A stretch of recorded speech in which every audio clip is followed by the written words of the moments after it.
Hello, everybody. Now, let us begin with the next lecture. In the in the earlier lecture, I just talked about what restoration comedy is and all the other related features which are important from examination point of view. Now, let us talk about why restoration comedy is divided into early and late period. So, this is a very important question actually, that the entire period from 1660 till 1710 or 1700, these two particular dates have been divided into two parts. 1660 to 1680 is called the earlier restoration comedy, and its characteristics were, because Charles II just returned from France, so there was bold sexual humor in the drama, there was cynical view of marriage, there was focus on aristocratic libertines. Libertines, I explained in the earlier lecture, that the people with open, sexual uh, mindedness, or they were quite at liberty in the manners of sex and all.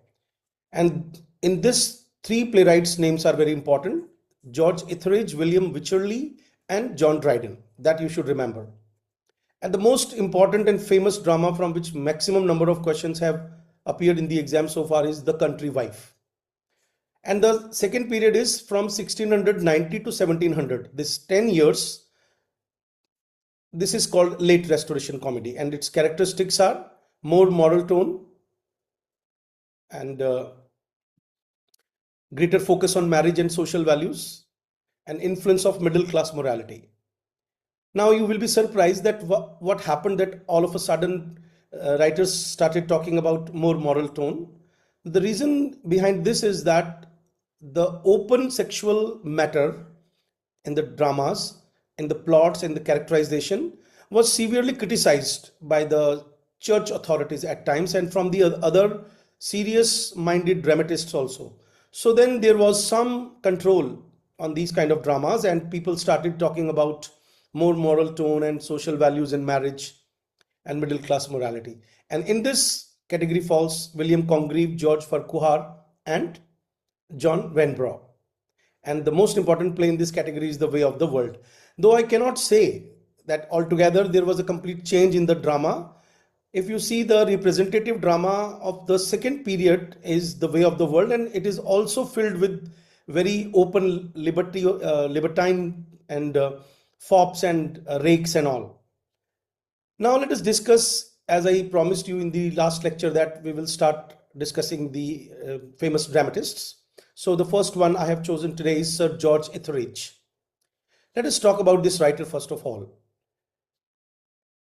This writer was the earliest master of restoration comedy, and he portrays fashionable aristocratic society and witty libertines.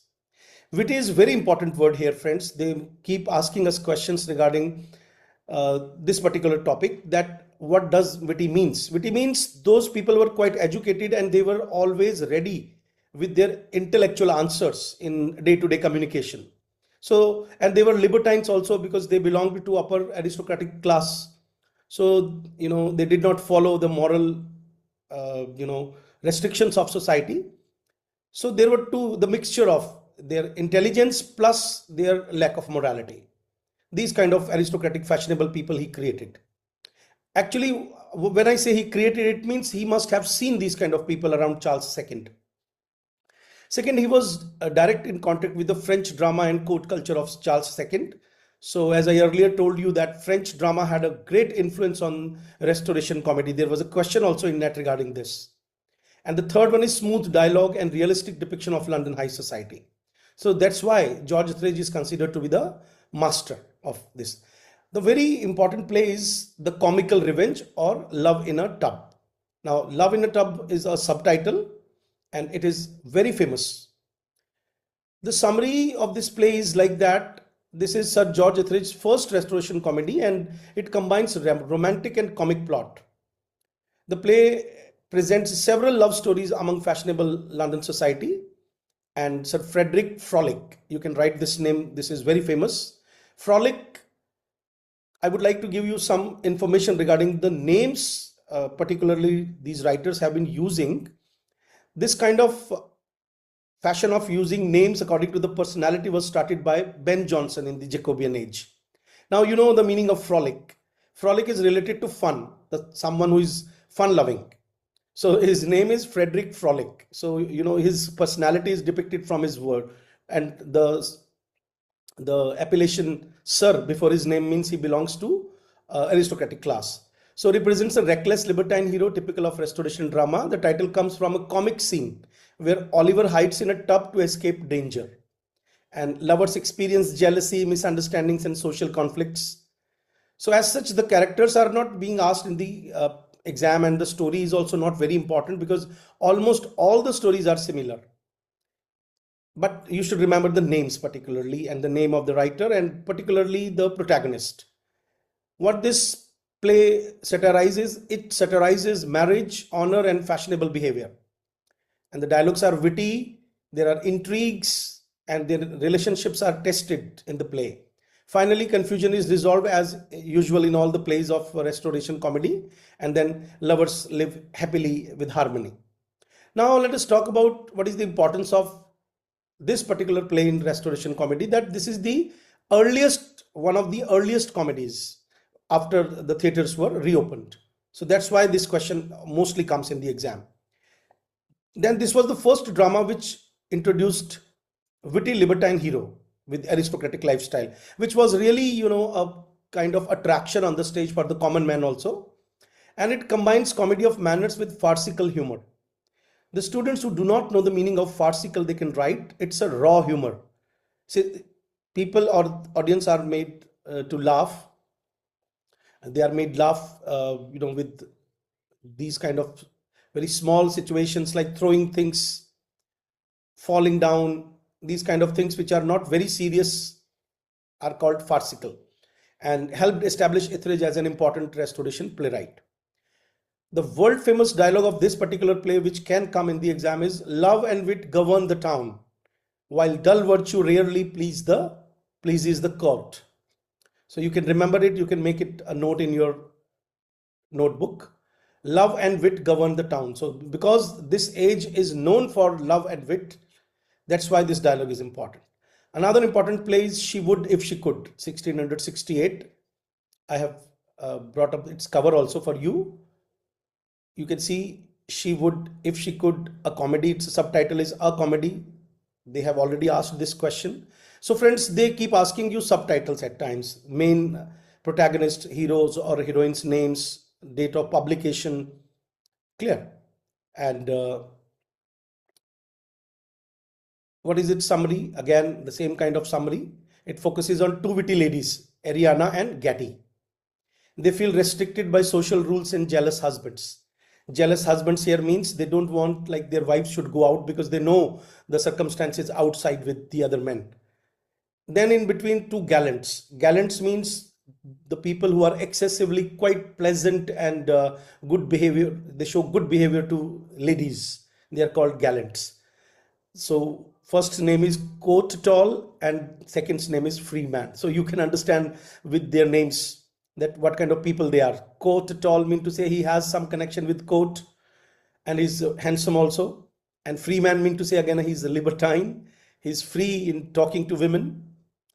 And they started courting them. They attempted to court them. The women secretly desire freedom and romantic excitement. So if they ask you these kind of questions, not direct from the study material, or they ask you some analytical kind of questions, then they can ask you that the confinement of women in the aristocratic society, from feministic angle, they can ask you this question, that patriarchy prevailed and these women had no freedom, and they wanted freedom. The play includes clever schemes, disguises, and secret meetings. So Etheridge satirizes jealousy, marriage, and social hypocrisy, as I told you earlier, that almost all the stories have same kind of plots. So this play also portrays fashionable London society and flirtation, and ultimately the plot resolves. Now, what is its significance? As I earlier told you, that it shows independent and witty female characters. That was the first effect of Charles II's coming back to England from France, that at least women, they were given a kind of freedom. And that's why sometimes you find that though they were punished according to the laws of the society, but somehow these creative writers have somehow given them some place in the society on the stage itself. So it displays classic restoration element like wit, flirtation, and intrigue. So wit and intrigue, I have already seen the questions. You should know that I have qualified this exam many times, more than 16 times, and I keep appearing now. And every now and then I keep looking at the questions from every era, and I come to know that they are mostly asking you questions related to the representative and the basics of a particular age. So you should remember that this age was known for wit and intrigue and urban life of restoration period, restoration England. Then another important play from Etheridge is The Man of Mode or Sir Fopling Flutter, a comedy.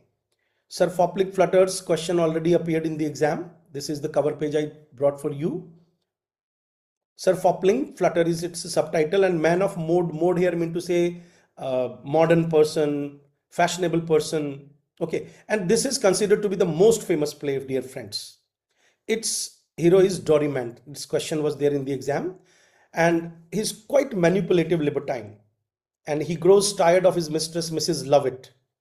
Look at the name, Mrs. Lovett, and looks for new romances. So Dorimant becomes attracted to the clever and witty Harriet. Sir Fopling Flutter appears as a ridiculous and fashionable fop. Restoration comedy created two kinds of characters, new characters on the stage, rake and fop. So these kind of fashionable people, those who were following Charles II's dressing sense also, they were witty in talking, they were intellectuals, they were drunkards, they had many liaisons, they had affairs with many women, and they were always in the in the pursuit of other women. But they were fashionable, so most of the girls or married or unmarried women were attracted towards them. And that is the reason the name is Fopling Flutter. Flutter means to say like a bird is fluttering here and there. So the play depicts London's aristocratic society full of gossip and flirtation, and Harriet tests Dorimant's sincerity through wit and intelligence. So you can also write that instead of Mrs. Lovett, Harriet has a significant role and seriousness in this play. So man of modes, they can ask you a question like, who is the man of the mode? So it is Dorimant. It's Sir Fopling Flutter, sorry, because that is the subtitle of the play also.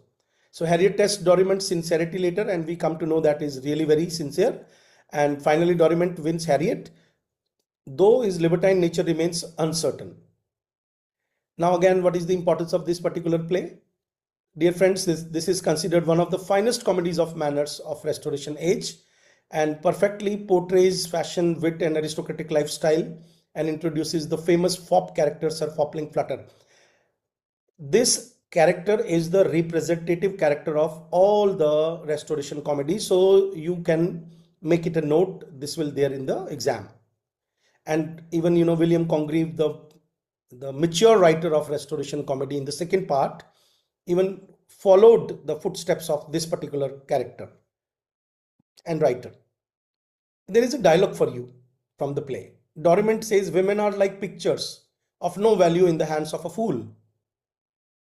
So there is no need to explain, because here he's talking about that women are like pictures and only intelligent people have taste to understand these pictures. That's why he says that no value in the hands of a fool.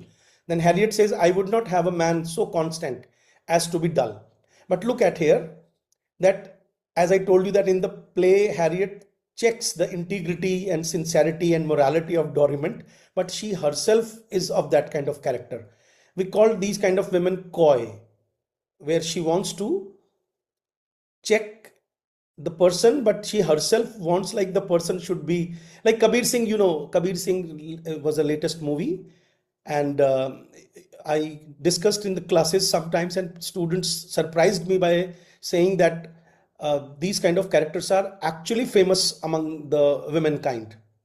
don't get offense if I say like that, because I'm not saying this, I just heard it from students. So Harriet belongs to that category, that I would not have a man so constant as to be dull. That if I find a man constant, like fully devoted to a particular woman, then I consider that person a dull. Clear? And I have in between, to change your taste also and to give you something important concept, let me talk about merry gang. You can write it, you can also read in detail from the notes and sources, that these writers were actually quite libertine in moral values. And there were 7 to 8 writers, the followers of Charles II. They were called merry gang. So they can ask you a question like, actually, what was merry gang? So look, I just give you some information regarding that. That in the aristocratic court of Charles II during the Stuart Restoration 1660, John Wilmot, second Earl of Rochester, he used this term first time, and their aim was to revive a bold form of traditional masculinity associated with the time of Henry II. So this is very important question actually, that why they used this term merry gang. Merry here mean to say that people who are happy-go-lucky, jovial, you can write these words, someone who does not care about society. Clear? So these writers were called merry gangs, and among these people, these restoration comedy writers were some of them. Now, I think I'm sorry for that I said that Earl of Rochester used this term. No, I said that it was the merry gang was centered around Charles II and this Earl of Rochester. These were two aristocratic people who used to patronize them, used to give them money, shelter, and chances to have parties around them. This term was actually used by Andrew Marvell. You remember Andrew Marvell, a famous poet, one who wrote To His Coy Mistress and Garden, these 2 poems. Clear? The group had several names. Andrew Marvell called them the Merry Gang. Samuel Pepys called them Counselors of Pleasure. Edward Hyde called them Men of Mirth. Mirth means happiness. And historian J.W. Wilson later referred to them as the court wits. Clear? University wits, you already know. So there is another term, court wit, so they can ask you this question. So second point is again very important.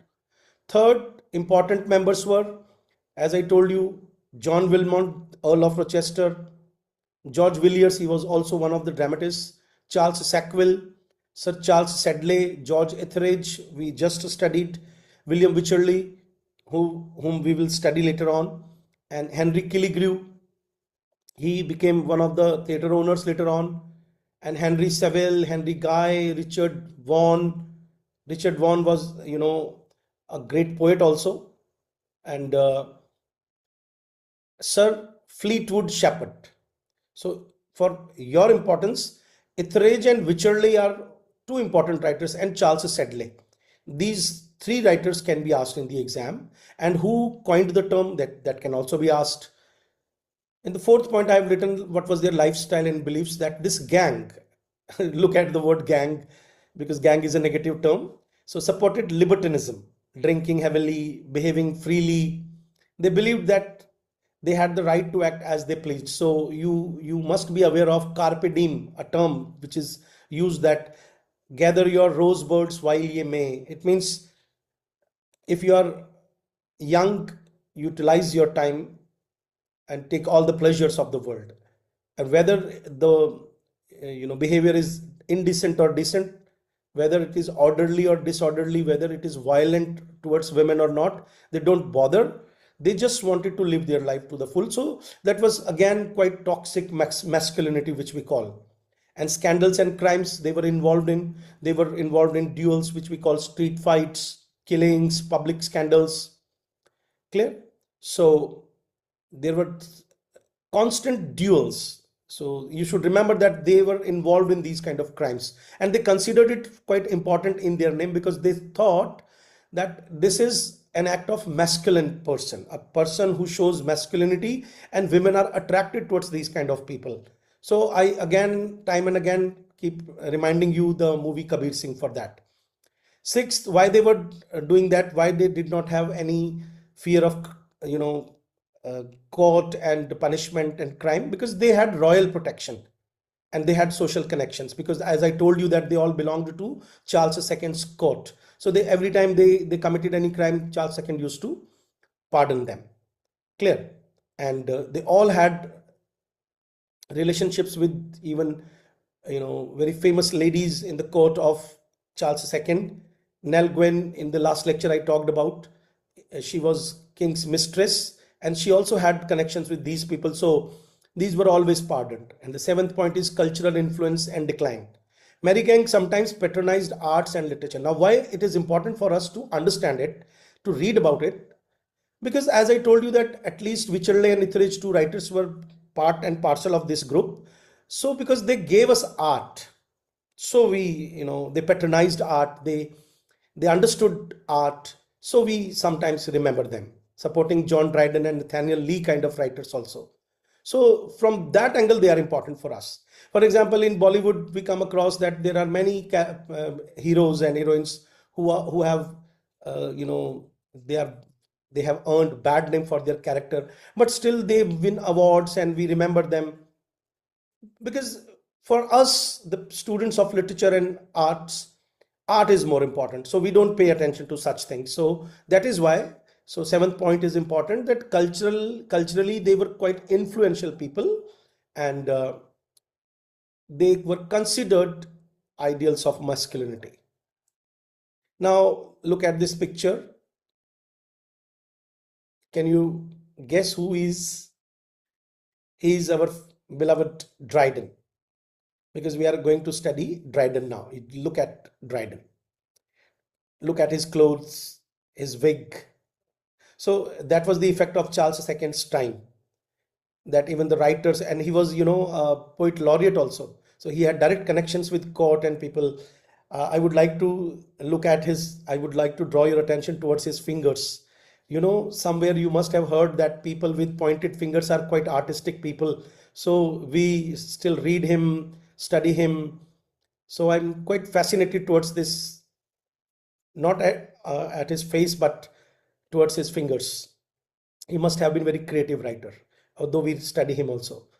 Now let us talk about Dryden, why Dryden is important. He was a dominant literary figure. As I told you, that Restoration age is also called Dryden's age. He was a poet laureate, and he wrote heroic tragedies, comedies, satires, criticism, many political commentaries. His world famous work is an essay on dramatic poesy, which is mostly taught in different universities. Here is a list of all his comedies, so you can make a note of it, like Wild Gallant, Rival Ladies, it's a tragicomedy, Indian Queen, Secret Love or Maiden Queen, Sir Martin Mar All or The Feigned Innocence, An Evening's Love or Mock Astrologer, The Assignation or Love in a Nunnery, Marriage a la Mode, tragicomedy with strong comic plot, The Spanish Friar, Amphitryon or The Two Socias. These are 10 important comedies written by John Dryden. But don't get wrong, or say don't get the message wrong when I say that all these comedies are important, but because they can ask you, because all these comedies are not comedies, restoration comedies. Restoration comedies are these. Look at this list now. The Wild Gallant, Sir Martin Mar All, An Evening's Love, The Assignation, Marriage a la Mode, very famous, and Amphitryon. These plays reflect typical restoration comedy features. And what are these typical restoration comedy features, friends? Witty dialogues, satire of social manners, love intrigues, and libertine characters. Now let us talk about Wild Gallant, first of all. Gallant, I told you earlier that gallants are the people who are excessively modest towards women, and they are also bold in war and battles. So Wild Gallant is John Dryden's first play. So that is another question from examination point of view. Performed at Theatre Royal, Drury Lane. Drury Lane we studied in the last lecture in 1663, and it is a restoration comedy that reflects all those traits. Clear? The play was not very successful at first, and Dryden later revised it in 1669. I remember in the last net there was a question, this kind of question, that if a particular play is there, they ask you like when it was performed, is there any movie is based on this particular play, was it revised, or who wrote its film script and all. Clear? Now what is the plot? The play centers on Sir Timorous. Timorous is a negative word because there is a comedy. Is a wild gallant.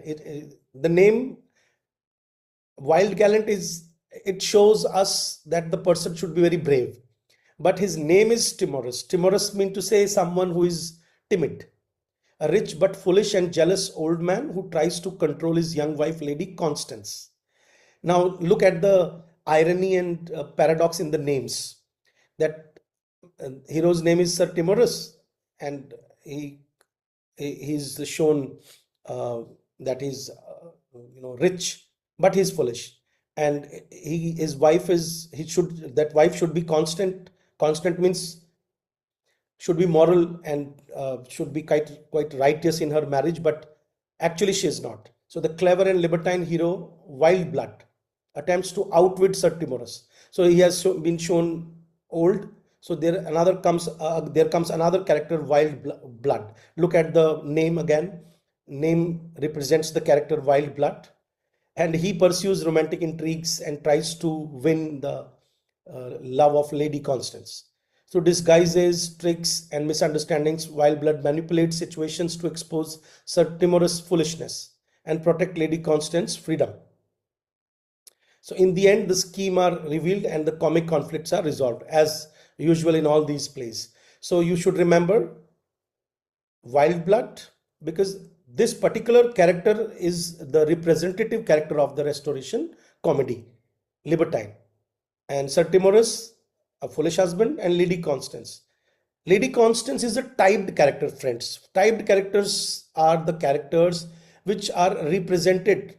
For example, in our industry also, today you have web series and all, but earlier there were a particular role was assigned to a heroine, and she was typed in that role, and she usually time and again used to get the same kinds of roles. So these dramatists created some types actually. So Lady Constance is a type, like she belongs to a rich husband. The husband is jealous. There comes an outsider. He's a witty, gallant person. He's a fop or rake and wants to win the favors of that woman. So these kind of plays, these kind of plots are very common. It's again satirizes jealousy and foolish husbands, libertine lifestyle of Restoration society, wit, intrigue, disguise, and deception, criticism of social hypocrisy. As I told you that every play I have selected has something to do with exam, because these are representative plays. Though it was not very successful, but it created the witty dialogues and sexual intrigues and social behaviors, which became a kind of landmark, and other writers started following these tricks. Clear? Another important character is Sir Martin Marall. Sir Martin Marall, first of all, let me deliver a lecture on the name, Sir Martin Marall. Mar is a negative word. Mar here means to say, you can link it with Hindi also, the same meaning, harm somebody. So Sir Martin Marall means someone who has harmed everybody. So Sir Martin Marall is a Restoration comedy, and it was performed in Duke's Theatre in 1667. Play centers on Sir Martin, a foolish and clumsy gentleman, as usual, who tries to impress others but constantly makes mistakes. So he's a foppish rake.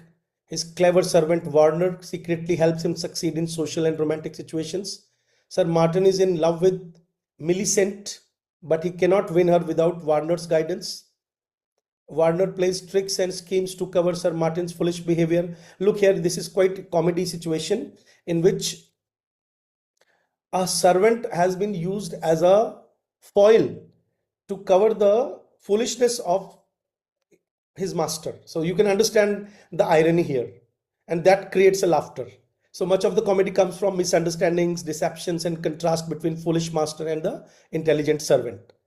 So in the end, the truth is revealed, and the play satirizes pretension, social manners, and foolish gentlemen in Restoration society. So this play was again not very famous, but it created or paved a path for the other writers to follow. But the next play, Marriage a la Mode, is very, very famous. Marriage a la Mode was written in 1672.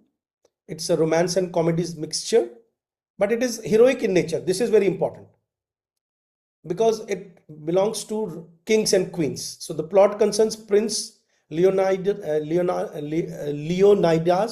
and Princess Palmyra. The other involves another two characters, Rhodophil and Doralice, in comic intrigues. The characters are not very important, but it is a heroic romance and comedy. This is something very important for which Dryden is known today. That he can created a situation where he could have made fun of even kings and queens and prince and princesses also. So Rhodophil becomes attracted to Melantha. Melantha is a pretentious lady obsessed with French fashion. So themes include marriage, loyalty, and courtship. Comic characters expose social hypocrisy, mistaken identities, complicate plot, and later on the truth is revealed. Now let us talk about that there has been a series of paintings also, Marriage a la Mode. So it is a kind of homework first time I'm giving you. If you can search on internet Marriage a la Mode painting series and who painted it, and then you can make a note and you can write to me personally that Marriage a la Mode is a painting series also, and you will be surprised that they can ask you a question regarding that also. If they don't ask you a question from this, then they can certainly ask a question regarding its painting. Its famous line is, "I vow I am astonished." So no, you will not find it very famous, but actually when you find it in exam, you will be surprised, because Melantha has been shown, because she's a pretentious lady, as I told you, and French fashionable. So she whenever she is surprised also, she made this dialogue famous actually, that "I vow I'm astonished." And next writer is George Villiers.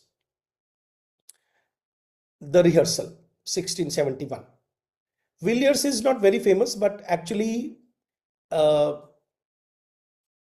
he is, why this writer is famous, first of all let me talk about it, and why Rehearsal is famous.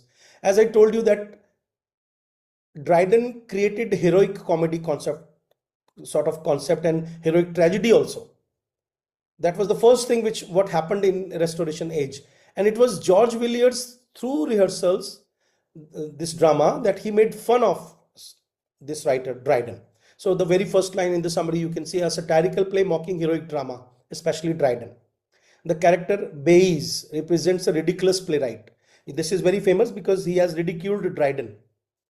There was a fashion in Restoration age and before that also, where one dramatist, if he has some problem with the other dramatist, used to create a character in his drama, and people easily noticed, like, which writer has been made fun of. So Bayes was the character. He's a playwright, and actually Dryden has been ridiculed here. So two gentlemen watch a rehearsal of Bayes' absurd play. So actually what happened, Dryden, when he wrote heroic dramas has, iambic pentameter and sometimes rhymed dialogues. So people, as you know, that they were morally degraded in that age, so they did not like these kind of dramas actually. For example, in the age where we are living right now, let me explain it too. Let me digress a little.